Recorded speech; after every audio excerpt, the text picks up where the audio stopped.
Hey everyone, it's Anna. Welcome to my channel and welcome to my 2024 garden. This is the first garden video of the year and I'm looking forward to sharing more with you throughout the growing season. In my original garden space, I have 9 4 by 8 foot beds that you can see here.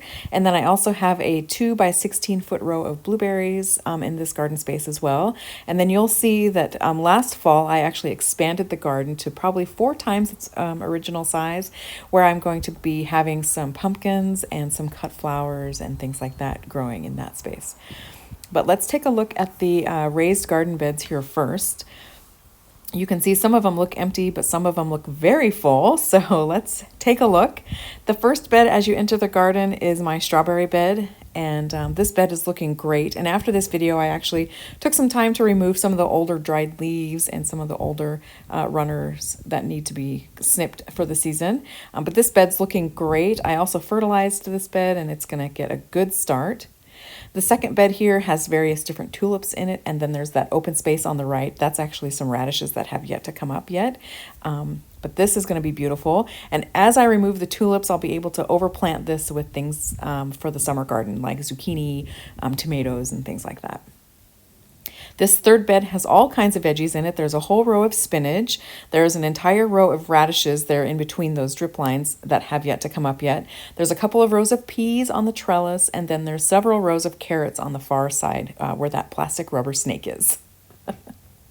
And here's a look at those cute little pea starts. I think they are the most adorable little start. I love all their little frilly leaves. And then also in this bed, as I mentioned, there's a row of spinach that has come up. And this is what it looks like so far.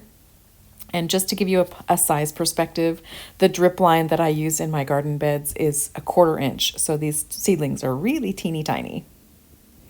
In one of the beds, I have filled to the brim with tulips. I planted about 1,200 tulips in the garden last year, and this is the result. And as I harvest these and get ready for the summer, I'll be able to overplant this bed as well with other things for the summer garden, like tomatoes and zucchinis and things like that. I'm so excited to have the tulips. I think they are so lovely. I've always loved tulips, but could never really grow them here because the deer just think they're delicious and eat them like crazy. So I thought, why not plant them in one of my raised garden beds? Because I'll actually be able to utilize the bed space for the summer garden too. So that's what I did this year, and I really went crazy planting tulips. All the tulips.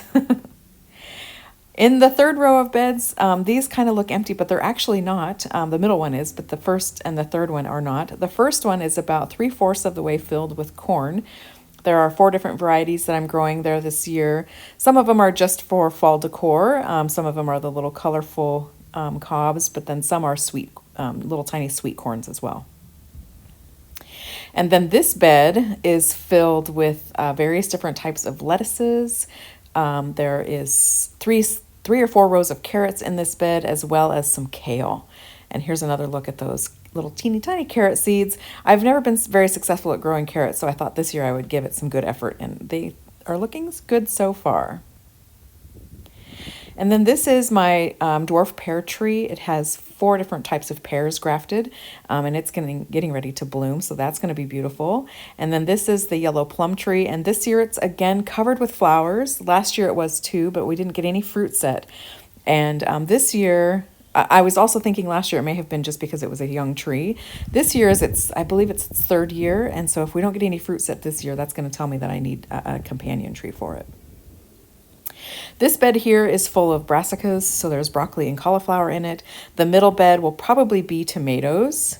And then I'm going to be planting cucumbers on my trellises this year instead of climbing pole beans. So that's a look at the raised beds. Now let's just take a quick peek at the newly expanded area. So it is an extra 25 feet wide and about 110 feet long. And then there's that extra section at the other end of the garden where my cut flower raised area is. That is 25 feet wide. So it's all one space, but it kind of makes an L around the original garden. This is where I've planted some perennials that are coming in again. This is the outside of the original garden fence that's now inside the newly enclosed area. So those will be filling in nicely this year. And then I'm going to have about 10 rows of cut flowers. So the first row that you see here does not have any weed barrier on it. I'm trying one row this year without it, but I'm growing everything in a weed barrier for the rest of the rows, except for probably the sunflowers that are going to be way back on the far side under the silage tarp. This is some feverfew that I dug up and I'm going to transplant. Not sure why I included that in here, but here it is. And then inside the garden fence, away from the deer, I also started a row of rudbeckia. So that's what this is. There's probably some echinacea in there too. And then this row transitions to sedum. And so some of these are plants that I put in last year that are coming in, and then some of them are new starts that I've just put in this spring. And then I also have a few 9-barks here, so there's one of them. Then I have a really short row of some rudbeckia that I'm not sure is going to come back. There's 1, 2, 3, I believe 4 plants here. Yeah, I don't think all of them are going to come back. I think this last one is going to. It's got some green starting to come in at the base of the old stalks, but I'm not sure the other 3 are going to come back. So I might be removing more of the grass from this area and just expanding some other plants there. These, I believe, were some salvia that are supposed to come back. I haven't seen any life out of them yet, but here's another little mini 9-bark. And then outside the garden fence, I also planted daffodils that you can see outside the edges there. And this is the silage tarp. This is over the area of the garden that I'm just going to be, slowly removing as I'm ready to plant in those rows. This will be like the sunflowers and the dahlias and the cosmos, so not quite ready to put those in the ground yet. And then you can see that I'm prepping the rest of the beds there. Some of them already have snapdragons and statice planted in them, and the other ones will take in some of my other summer flowers. Now let me take you inside and show you the seeds that we have growing on the grow shelves. This is an entire shelf of cosmos, various different kinds. Here's my first succession of Benares zinnias. Here is some purple basil, and it smells so good. I've potted up some of my dahlia tubers to get them a slight head start on the season. I have lots of trays of marigolds and tomatoes. And here is some nasturtium. I love their little lily pad leaves. Here are some dahlias that I've taken as cuttings, and then here are the plants that I actually took the cuttings from. So these have been growing on since probably January. And then there's some Dusty Miller. It is so cute. I love its little frosty leaves. Here is some Oklahoma zinnias. And here is some Gomphrena and Salvia. And some, I think these are those Oklahoma zinnias again. And then outside, my first succession of sunflowers have come up. We have pretty high bird pressure here, so I do like starting everything in trays.